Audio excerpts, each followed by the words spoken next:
તારીખ 19/1/2024 રોજ લીંબાયત સુભાષનગર કોમ્યુનિટી હોલમાં લોકસંવાદ તથા સન્માન સમારોહનું આયોજન સુરત શહેર લીંબાયત પોલીસ સ્ટેશન દ્વારા કરવામાં આવ્યું હતું, જેમાં સુરત શહેરના sector 1 additional police commissioner Vabang Zameer સાહેબ, નાયબ પોલીસ કમિશનર ભગીરથ ગઢવી,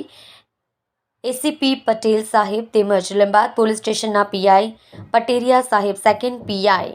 જોગરાણા સાહેબ તેમજ સંત લહેરી સાહેબ, સૈયદ અબ્દુલ રહેમાન બાપુ,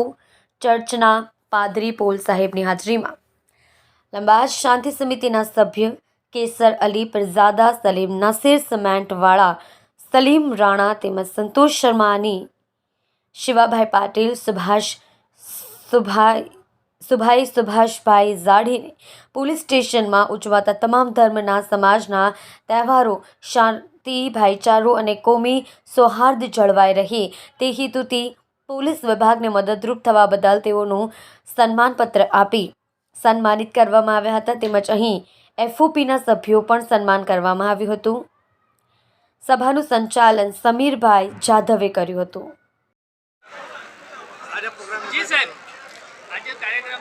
આજે લિંબાયતના જેટલા એફઓપી અને શાંતિ સમિતિના સભ્યો છે એ તમામે આખા વર્ષ દરમિયાન અલગ અલગ તહેવારો, અલગ અલગ કાર્યક્રમોમાં પોલીસના સાથે રહી અને ખૂબ જ સહકાર આપેલો હતો અને તમામ તહેવારોમાં અને તમામ કાર્યક્રમોમાં સદભાવપૂર્ણ જે આયોજન થયા હતા તેમાં તેઓનો પણ બહુ મોટો ફાળો હતો.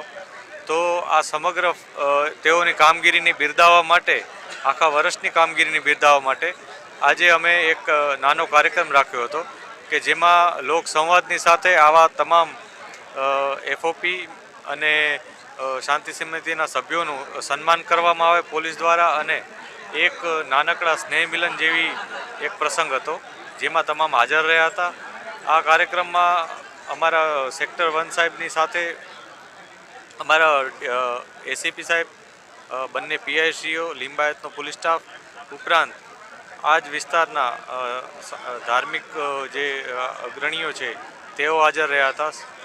સામાજિક અગ્રણીઓ હાજર રહ્યા હતા. ખાસ કરીને મંચ ઉપર ઇસ્લામ ધર્મના અત્રેના ધર્મગુરુ શ્રી સૈયદ બાપુ, શ્રી શિવલહેરી બાપુ, ફાધર પોલ, આ લોકોએ પણ મંચ પર આવી અને એક એકતાનો સંદેશ આપ્યો હતો અને એક આ કામગીરીને ખૂબ જ બિરદાવી હતી અને આ રીતના આજે કાર્યક્રમનું આયોજન કરવામાં આવ્યું હતું.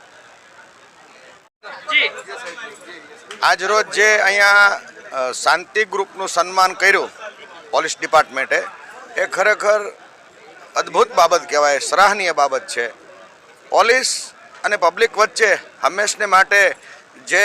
મિસગાઈડ હતું એ અહીંયા ક્યારે ન થાય અને પોલીસને પૂરેપૂરો સપોર્ટ પબ્લિક આપે છે એ ખરેખર બહુ ખુશીની વાત છે. આ સાથે